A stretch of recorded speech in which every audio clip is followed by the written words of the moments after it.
Bonjour. Aimer, c'est important. Aimer, ce n'est pas forcément d'abord devenir riche pour ensuite donner aux pauvres, non. Aimer, c'est changer sa vie, améliorer sa vie. Tous les jours, vous pouvez essayer de faire plus attention aux mendiants, à ceux qui souffrent, et par exemple, chercher comment en aider un seul. Oui, chacun peut décider d'essayer d'aider au moins une personne de son entourage. Ne jamais s'occuper des marginaux seuls, toujours en équipe. Mais il y a aussi le soutien scolaire, car combien d'enfants et de jeunes sont en échec scolaire parce que chez eux ça crie, parce que personne ne s'intéresse à leur progrès ni à leur vie, tout simplement. Et puis, chercher à chaque instant comment mieux vivre l'amour, la patience, le pardon. Et puis maintenant, je m'adresse plus spécialement aux mères. Hier, c'était la fête des mères. Mères, s'il vous plaît, élevez vos enfants. S'il vous plaît, ne gâchez pas leur enfance à chercher l'argent, à penser à l'argent, la réussite. Oui, l'argent, c'est nécessaire pour s'habiller, pour manger, pour... Mais votre enfant, de la naissance à au moins ses 6 ans, c'est la maman. L'argent, vous pouvez en avoir énormément. Et le lendemain, plus rien. Le lendemain, plus rien. C'est arrivé à des milliers de gens. L'enfant, logiquement, s'il est là aujourd'hui, demain aussi, il sera là. Et il aura besoin de vous. Des autres aussi, mais c'est différent. La maman, personne ne peut faire pareil. Voilà. Même pour vous donner un exemple, en école de sage-femme qui aide à la naissance et à l'accompagnement ensuite, on enseigne que lorsqu'une mère se présente avec un nourrisson en disant « il va pas bien, je vous assure il va pas bien », même si c'est pas encore parlé, et je sais pas mettre des mots sur ce qu'il a. La sage-femme, on lui demande de croire la mère. Pas la babysitter, pas... Enfin bon, sauf si c'est grave, mais bon. Si la mère arrive alors que l'enfant a l'air plutôt bien, bon, il pleure un peu, bon. Si la mère est convaincue à 100% que l'enfant va pas bien, croyez toujours la mère. Toujours. Voilà. C'est très clair, c'est radical. Hein, c'est pas... Bon. Donc il y a 4 ans d'études et toutes les semaines on le répète. 3 ans, bon. Voilà. Que la mère a un instinct pour son bébé. Que peut-être elle a aussi pour les autres, mais c'est pas pareil. Voilà. Voilà. Donc, ensuite, pour les femmes enceintes qui hésitent à avorter, s'il vous plaît, gardez votre enfant. Laissez-lui la vie. Sachez que vous pouvez trouver de l'aide avec Mère de Miséricorde sur Internet. Vous aurez les coordonnées parce que sur Mère de Miséricorde est présente dans tous les départements. C'est pour aider, soit par la prière, pour les personnes qui souhaitent, qui croient en Dieu, mais même si vous ne croyez en rien, vous avez une aide matérielle qui est proposée, soit un accueil dans une famille, qui est là pour ça, qui donne leur temps et pour les femmes enceintes. Et sinon, sachez aussi quelque chose de très très très important. En France, l'enfant est protégé par la loi. Alors ce n'est pas beaucoup dit, hein, ce n'est pas beaucoup connu, mais c'est bien de le faire savoir. L'enfant la femme enceinte qui ne veut pas avorter, elle est protégée par la loi, l'enfant est protégé parce que la personne qui oblige la femme à avorter a une amende si la femme se retourne contre lui. Enfin, contre la personne qui veut l'obliger. Donc, même si vous avez 13 ans et demi, même si vous avez 19 ans, que vous êtes au chômage, même si vous n'avez pas un centime en poche, ce n'est pas la question. Une assistante sociale est là pour que vous lui ameniez la preuve que vous n'avez pas de revenus, la preuve que vous êtes enceinte. Hein, il faut sûrement un papier, même si ça se voit, il faut un papier. Voilà. Comme quoi vous n'êtes pas d'accord, mais vous n'avez pas retrouvé de l'aide, vous êtes en position de faiblesse peut-être dans une famille ou face à un homme violent, ou peut-être matériellement vous voyez pas comment gérer ça dans l'avenir, voilà. Donc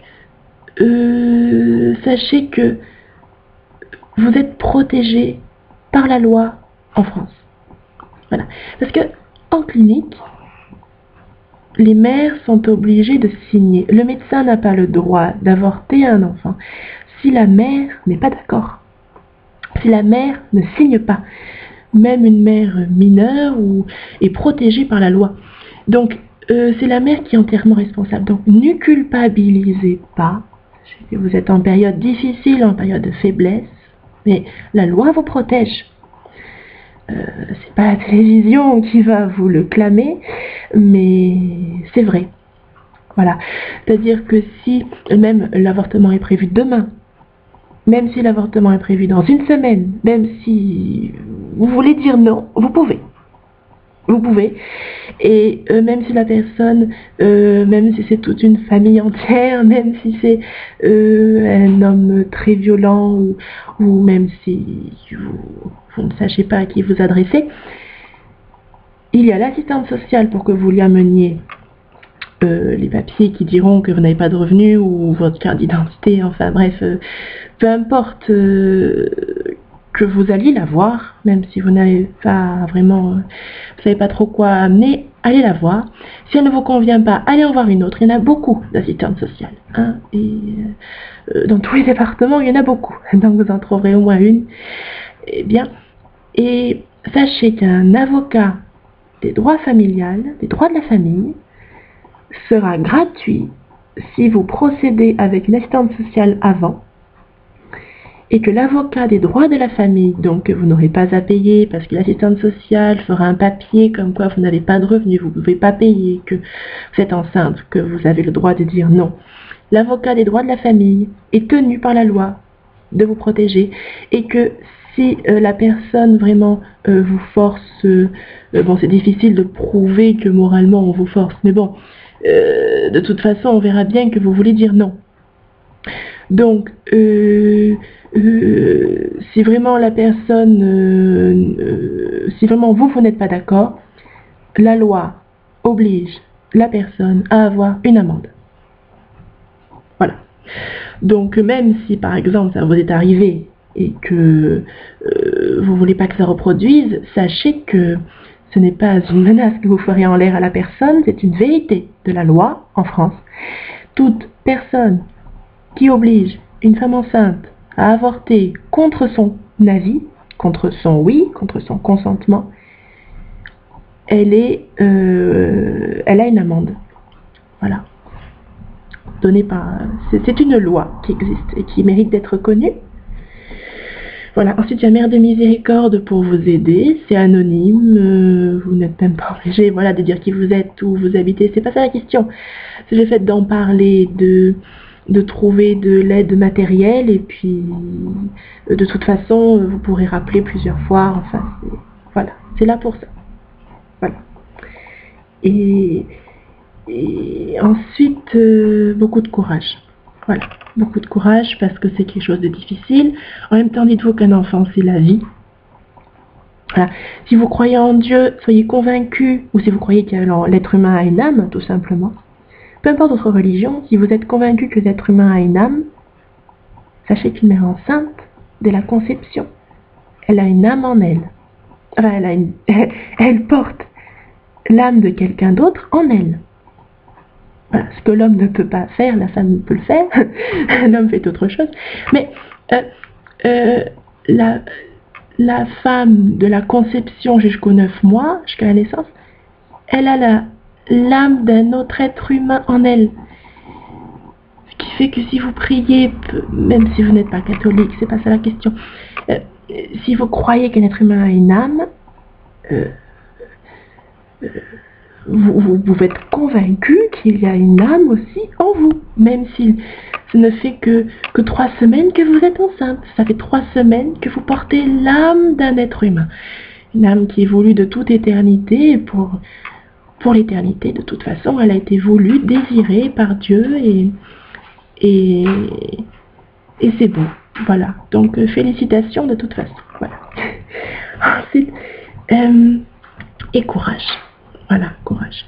Vous pouvez, si vous voulez, de toute façon, si vous hésitez à avorter, si vous posez des questions matérielles, vous pouvez aller voir dans un magasin des vêtements pour bébé. C'est bête, hein, des nounours, bon. Et puis vous comprendrez que ça vaut le coup. Voilà, ça vaut le coup. Ça vaut le coup de le mettre au monde, même si vous vous sentez peut-être pas capable de l'assumer toute seule tout de suite. Ça vaut le coup. Voilà, ça vaut la peine. Vraiment, ça vaut la peine. Il y a même des témoignages de personnes qui ont eu une enfance martyre, qui n'auront jamais connu leurs parents, et puis du coup, la société n'est pas vraiment bon. Et il y a eu un renversement plus tard.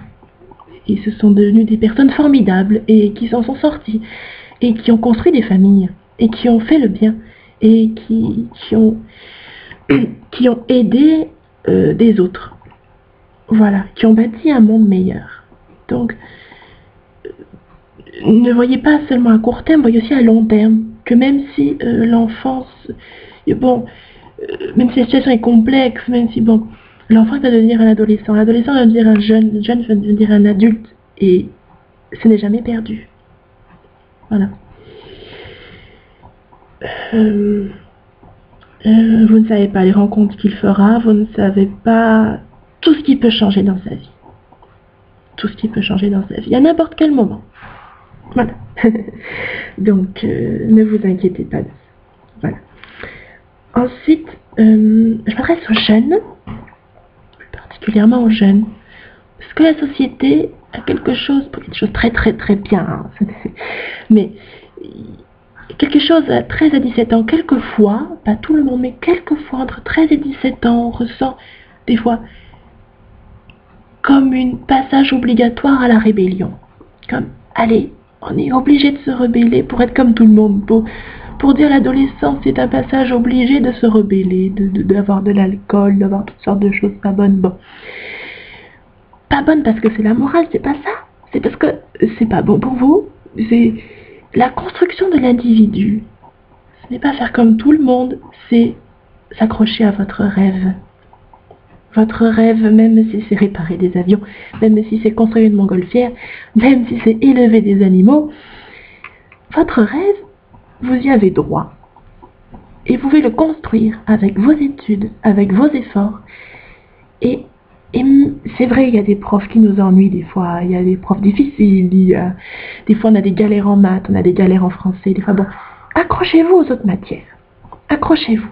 Et puis dites-vous que le diplôme, c'est pas seulement perdre du temps dans une salle de classe, c'est pas ça. Le diplôme, c'est pour vous, pour votre bien. C'est-à-dire que le brevet, ça peut permettre un CAP, ça peut permettre des BEP, ça peut permettre une porte ouverte, même si vous travaillez, vous trouvez que vous travaillez trop tôt, que c'est trop difficile. Vous pouvez reprendre les études par correspondance, avec le CNED ou avec autre chose. Et vous pouvez passer l'examen du baccalauréat en venant juste à l'examen et en le préparant à distance avec le CNED, donc, ou avec... Voilà, le baccalauréat permet d'ouvrir des portes à l'université, aux IUT, au BTS, et au CAP aussi, si vous voulez, de toute façon, voilà, c'est vrai qu'il y a plus de portes ouvertes avec le baccalauréat. c'est vrai. Mais de toute façon, accrochez-vous. Voilà, dites-vous que ce n'est pas seulement tiens la seconde, je m'ennuie, ou tiens la quatrième, j'en peux plus. Oui, il y a des moments difficiles, mais c'est important pour construire votre vie. On n'est pas obligé de faire comme tout le monde pour être heureux.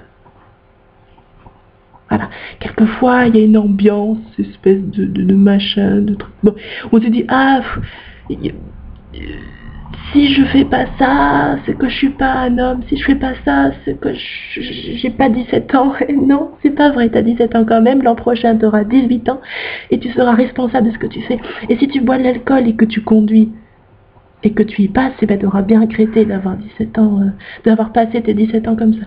Donc, dis-toi que ta vie, elle a un avenir. Hein. Le Northwich je sais pas, années 70, c'est fini, ça. Maintenant, il y a un avenir. On est en 2013. Il y a des tas de choses qui se font, il y a des tas de choses merveilleuses, il y a des tas de possibilités de créer des choses absolument formidables. Donc, accrochez-vous. Accrochez-vous. Et si des personnes vous découragent, eh bien, tant pis, c'est pas important. Des personnes désagréables, vous en aurez partout. C'est pas la question. Ce qui compte, c'est que vous vous accrochez à votre objectif personnel pour ensuite que ça serve aux autres, autour de vous. Voilà. Et puis si c'est de décrocher un peu de la France et d'aller faire une mission humanitaire au Vietnam ou en Amérique du Sud, eh bien, tant mieux. Tant mieux. Si vous passez votre baccalauréat et que vous dites, ben voilà, en septembre, je vais passer 1 an au Vietnam pour donner de mon temps, de mes forces, et après je réfléchirai. Eh bien, très bien. Ben franchement, allez-y. Voilà. Et puis, l'alcool, les boîtes de nuit, ben laissez tomber. Pas laisser tomber vos amis. Entraînez-les avec vous. Au lieu de vous laisser entraîner avec eux vers ce qui vous fait du mal, entraînez-les avec vous vers ce qui est bien, vers ce qui va vous construire. Voilà.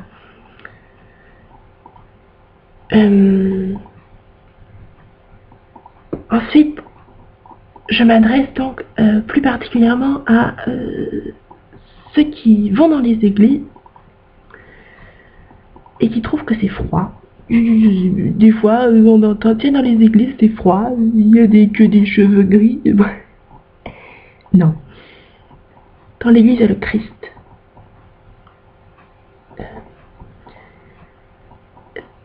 Si vous êtes attiré d'aller dans une église, allez-y. Voilà. Que vous croyez, que vous ne croyez pas, si vous croyez, que vous croyez plus, bon, allez-y. Parce que l'église, il y a le Christ. C'est pas ceux qui sont dans l'église ou c'est pas le ressenti qui compte, c'est la personne qui est là. C'est ça que la personne qui est là, c'est le Christ. Christ était là il y a 2000 ans. Il est encore là. Il sera toujours là. Donc, vous êtes là, mais dans 100 ans, dans 150 ans, la vie humaine se rallonge. Mais bon, voilà. Donc, profitez de chaque instant. Si vous passez dans une église, n'hésitez pas. Hein, ne vous dites pas, bon, il y a des cheveux gris, il fait froid, ou alors bon, je comprends pas bien ce qui se dit, des fois c'est un peu compliqué. Bon, pensez au Christ. Pensez que Dieu est heureux que vous soyez là. Parce que c'est ça. Voilà. Pensez que le Christ, Dieu, est heureux de vous voir. Voilà. Pensez que c'est pas important ce que vous voyez, ce que vous entendez, ce que vous... Voilà. Demain vous verrez autre chose, vous entendrez autre chose. Bon, qui sait. Bon. Pensez que le Christ, il est là. Et il vous attend, vous. Il attend chacun. Il donne des grâces immenses. Une seule personne qui rentre dans une église, juste pour dire, Dieu, je te cherche. Montre-moi qui tu es. Je vous promets que si vous faites ça tous les jours, mais vous aurez vite la réponse. Ce ne sera pas une voix dans votre tête, ce sera la manière la plus belle que Dieu a prévue pour vous. Donc évidemment, personne ne le saura sauf vous. Voilà.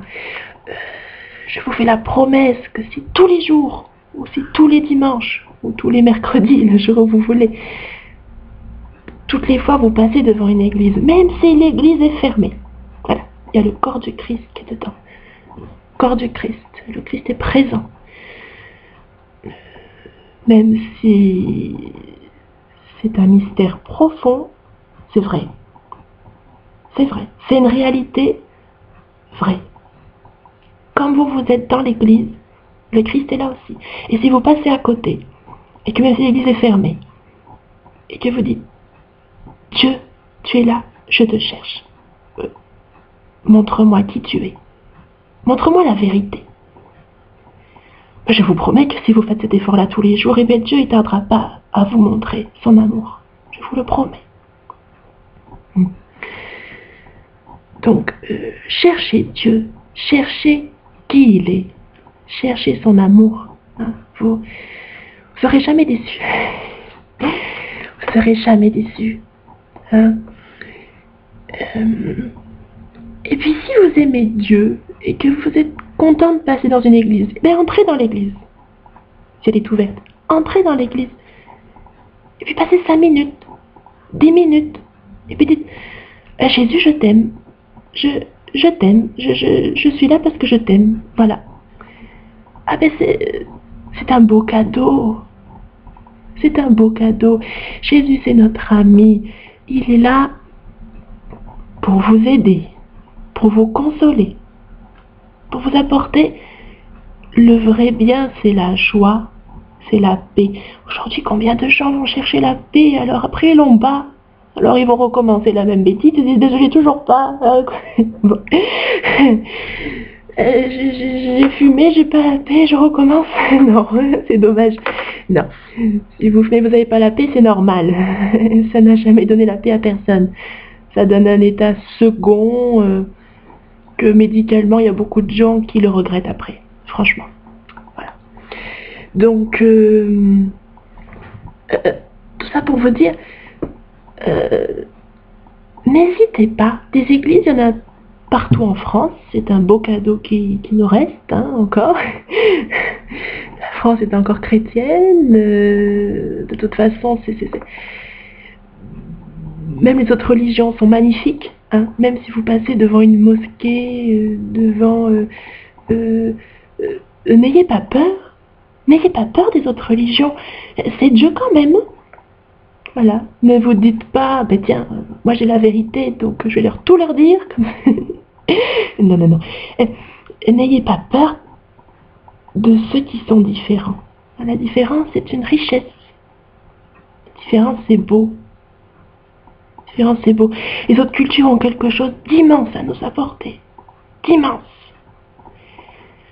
Pas pour qu'on devienne tous pareils, parce que dans les fleurs des champs, il n'y a jamais eu que des pâquerettes, ou que des violettes, ou que des coquelicots.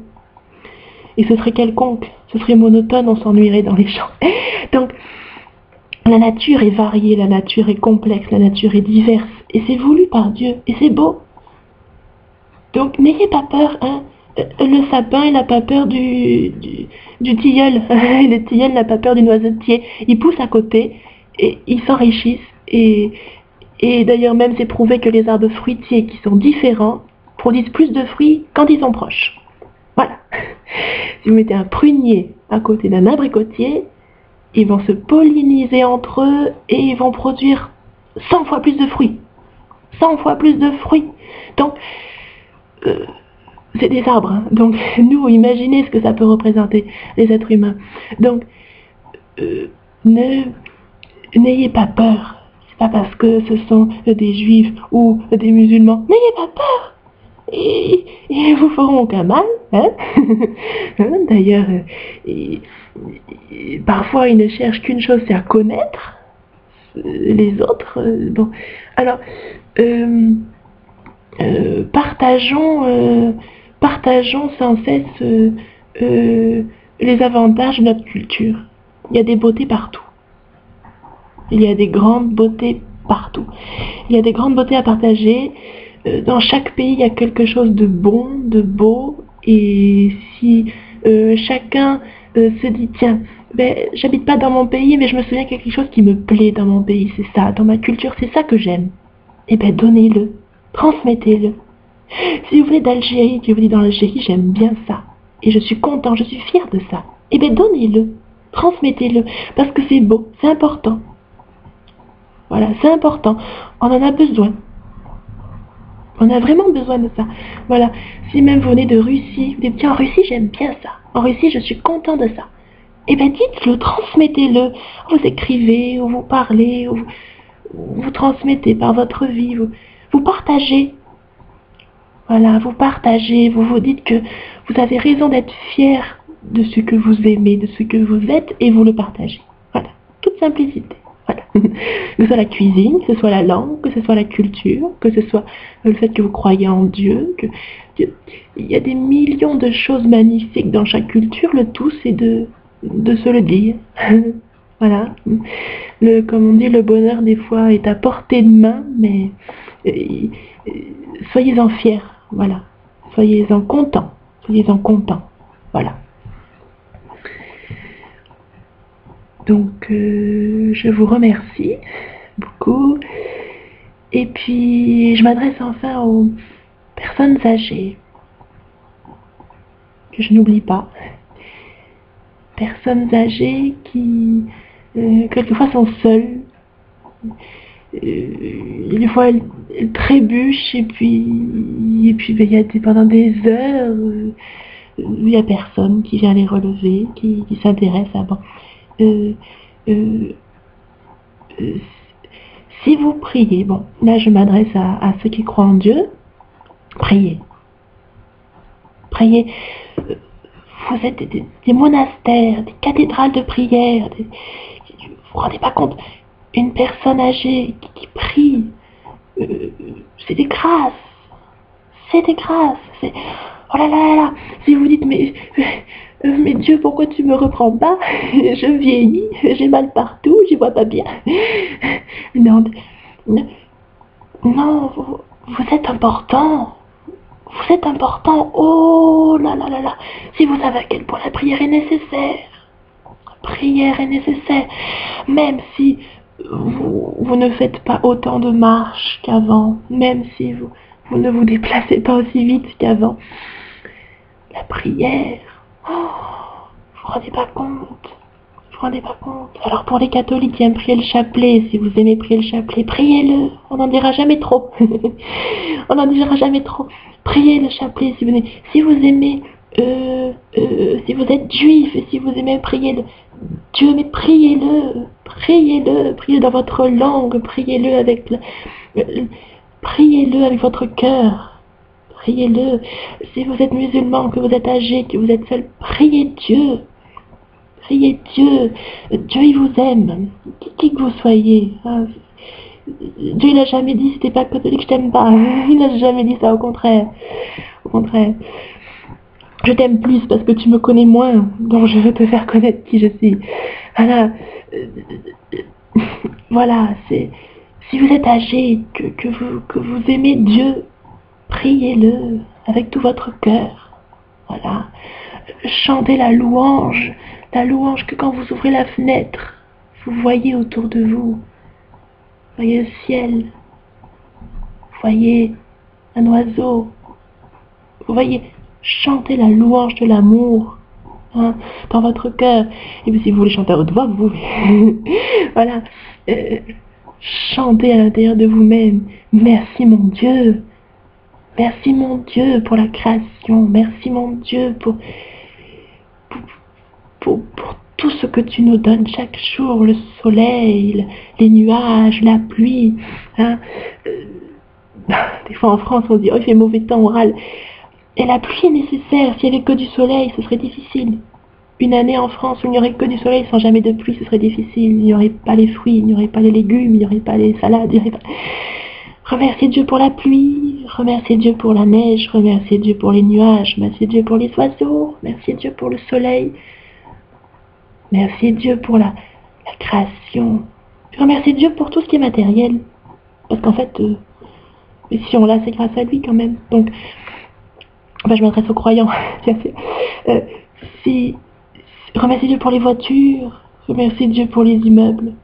Remerciez Dieu pour les maisons. Remerciez Dieu pour les ordinateurs. Remerciez Dieu pour les télévisions. Remerciez Dieu. Évidemment, on utilise les objets avec la prudence pour pas se laver le cerveau avec des choses inutiles. Je suis d'accord avec vous. Pas chercher la richesse, pas chercher le matériel. Être seulement convaincu qu'on n'a rien sans Dieu. Et que tout nous vient de Dieu. Si vous dites merci à Dieu pour tout, mais alors ça va tout transformer. Ça va tout transformer. Même si vous êtes âgé, même si vous vous dites, oh, rien qu'éplucher les légumes, ça me fait mal aux mains. Ça va tout transformer. Vous aurez une force en vous. Vous aurez cette force. La force, il n'y a pas que les jeunes qui l'ont. La force, c'est Dieu qui la donne. Alors, il la donne à tout le monde. Voilà. Voilà. Et puis, voilà, croyez que vous êtes nécessaire, parce que c'est vrai. Oh là là là là là là, si vous savez comme le monde a besoin de prière, comme il y a des âmes qui se perdent, la prière peut tout changer. La prière peut tout changer. La puissance de la prière, vous vous rendez compte? Un seul chapelet, si vous êtes catholique et que vous aimez prier le chapelet, un seul chapelet, mais ça peut transformer vos vies. Ça peut transformer la vie d'une personne. Même si vous ne la connaissez pas. Des fois, Dieu, peut-être il ne vous dit pas clairement les fruits que votre prière donne, parce qu'il veut vous préserver de l'orgueil, ou parce que je ne sais pas, mais ce qui compte, c'est que vous y croyez. Parce que c'est vrai. Parce que c'est vrai, parce que le monde est grand, parce que l'humanité est nombreuse, parce que les besoins sont multiples. Parce qu'un seul chapelet, mais si vous saviez ce que ça peut donner, un seul merci à Dieu, un seul juif qui dit de tout son cœur merci à Dieu, mais si vous saviez ce que ça peut donner comme grâce, vous saviez, un seul musulman qui se tourne vers Dieu pour prier, si vous savez quelle grâce Dieu donne. Oh là là. Voilà. Puis si vous saviez le nombre de personnes qui ont besoin de prière, alors vous prierez sans arrêt. Vous priez sans arrêt. Parce qu'il y en a beaucoup qui ont besoin de prière. Soit parce qu'ils souffrent et qu'ils ne savent pas qu'ils sont aimés de Dieu. Voilà. Ça suffit. Voilà. Ça suffit. Et que Dieu, ce qu'il veut guérir en priorité, c'est l'âme et le cœur. Un jour, un témoignage d'un enfant handicapé qui est dans une grande assemblée de louanges. Et puis, il dit, je suis guéri. Il rayonne de joie. Il rayonne de joie, il dit, je suis guéri. Alors, une personne se tourne vers lui et lui dit, est-ce que tu veux essayer de marcher? Il dit, mais non, vous comprenez pas, je suis aimé dans mon cœur. Je suis aimé par le Seigneur. Je suis guéri à l'intérieur. Je suis heureux. Et voilà. Et voilà. Et ça lui a donné la force. Et en fait, les personnes qui étaient autour de lui ont été transformées par sa vie, par son témoignage, par son sourire, par le fait qu'il a été transformé de l'intérieur. De l'intérieur. Voilà. Et finalement, c'est si important. C'est si important. Aujourd'hui, on va vous dire, si vous êtes consolé, allez acheter ceci, allez acheter cela. Non, non. Et vous revenez chez vous, le cœur vide, le dégoût, vous vous dites, mais non, j'aurais pas dû acheter ça, ça me console pas. Oui, c'est vrai, enfin, c'est vrai. Un merci à Dieu, à chaque instant. Merci pour ceci, merci pour cela. Jésus, je t'aime, ou mon Dieu, je t'aime, même si vous ne l'appelez pas Jésus. Oh là là, ça va tout changer. Persévérez là-dedans, ça va tout changer. Persévérez. Hein? Vous croyez que l'être humain a une âme? Eh bien, donnez vie à votre âme. Donnez vie à votre âme. Hein? Voilà, il n'est jamais trop tard. Même si vous avez 90 ans, même si vous êtes âgé, même si vous êtes fatigué, même si vous vous sentez abandonné peut-être. Dieu, il est là. Dieu, il est là. Hein? Votre vie, elle compte pour lui. Peut-être vous lui avez demandé la guérison, vous n'avez pas guéri physiquement, mais Dieu, il vous aime quand même. Hein? Si vous dites merci à Dieu pour tout, sans forcément demander quelque chose, ce qui va se transformer, c'est votre âme, c'est votre cœur, c'est votre amour, votre louange, et puis votre vie va être différente. Puis petit à petit, vous verrez tout sous un regard nouveau. Regard nouveau, ce que vous vivez. Et puis persévérer. Hein? Persévérer là-dedans. Voilà, n'oubliez pas que si vous êtes âgé, si vous êtes jeune, si vous êtes marié, si vous êtes un enfant, vos prières sont nécessaires, elles sont utiles et elles donnent des grâces. Hein? Elles donnent des grâces.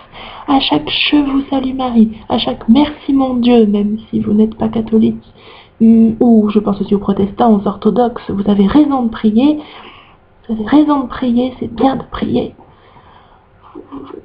C'est un cadeau à Dieu, c'est un cadeau pour vous, c'est un cadeau pour le monde. Et pour les âmes du purgatoire, si vous y croyez, si vous... enfin, de toute façon, les âmes des défunts, voilà. C'est si important. Si important, la prière. Oh là là là là. Voilà, donc merci. Merci à tous ceux qui prient. Merci à tous ceux qui se posent des questions. Voilà. Et enfin, je m'adressais à ceux qui ne croient en rien du tout. Voilà. Ceux qui se disent peut-être le Big Bang, vous avez raison de vous poser des questions, et puis la science a assez posé des questions aussi. Il y a eu des personnes très honnêtes et très sincères qui se sont posées beaucoup de questions, qui ont fait des études très loin pour savoir comment marche le monde, comment ça se fait, qu'est-ce qui s'est passé. Hein? Voilà. Donc vos questions, vous n'êtes pas les seuls à vous les poser. Moi, je vous dis juste une chose. Vous pouvez choisir un endroit où vous aimez regarder. Même si c'est une petite fleur, même si c'est vous habitez dans une grande ville, il y a beaucoup de bruit, beaucoup de gens, beaucoup de... Bon. Si vous avez un endroit où si tout simplement vous pouvez acheter un bouquet de fleurs quelque part, ou si vous aimez plutôt la nuit étoilée, même dans les grandes villes, bon des fois il y a des nuages, mais bon des fois quand même on voit les étoiles, hein, si on se penche bien. Donc si vous croyez en rien du tout, que vous vous posez une question, de dire bon, voilà, regardez ce qui vous entoure au niveau de la nature, regardez ce que l'être humain, vous dites quand même, peu difficile de faire ça, hein. Même sans réfléchir au passé, au présent, faire une étoile, faire une fleur. Bon, voilà, il y a des choses qu'on n'explique pas bien. Faire un œil, hein. Si vous regardez l'œil, les yeux, l'œil, c'est quelque chose de tellement beau, tellement complexe, et tellement beau, tellement diversifié. On ne peut pas rester sans contempler la création. Voilà. Donc tous les jours, ou toutes les nuits, si c'est la nuit étoilée, prenez 10 minutes. 10 minutes. Et puis vous vous dites, voilà, 10 minutes, je vais chercher à comprendre qu'est-ce qui s'est passé en admirant. En admirant. Voilà, en étant content. Voilà, en étant content de voir ça. Je suis heureux de voir qu'il y a des beautés. Que 10 minutes par jour, il y a quelque chose de beau. Voilà. Il n'y a pas que du moche, il n'y a pas que des meurtres, il n'y a pas que des guerres, il n'y a pas que des... Il y a aussi autre chose. C'est vrai, le monde souffre, mais aussi autre chose. Voilà. Et tous les jours, 10 minutes, chercher à savoir d'où ça vient. d'où ça vient, cette beauté simple, mais elle est là, merveilleuse beauté. Et dans le ciel, des fois, on voit des choses et puis on se dit, mais d'où ça vient? Voilà, les nuages, bon, les étoiles filantes, des tas de choses. Des fois, il y a des éclipses, c'est rare, mais ça arrive. Tout le monde regarde, voilà. C'est quelque chose d'extraordinaire, la création.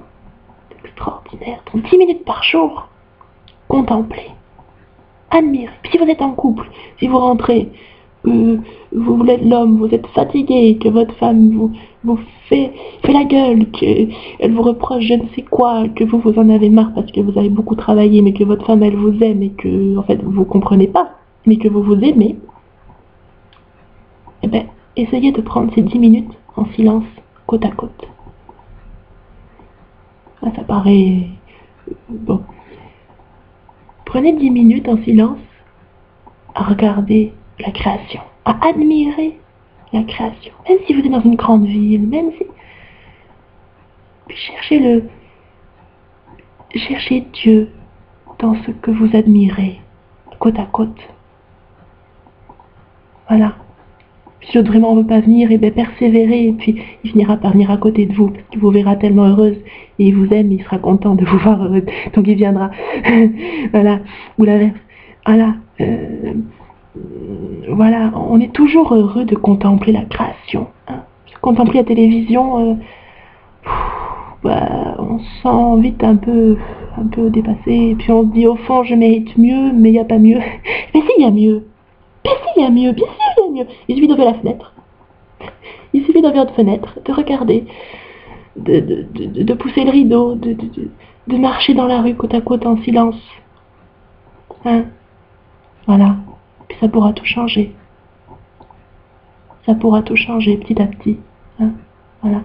Des fois la communication, c'est de se taire et de contempler ensemble autre chose. Voilà. Puis petit à petit, les choses s'arrangent. Voilà. Alors merci beaucoup, persévérez et puis très bonne journée. Au revoir.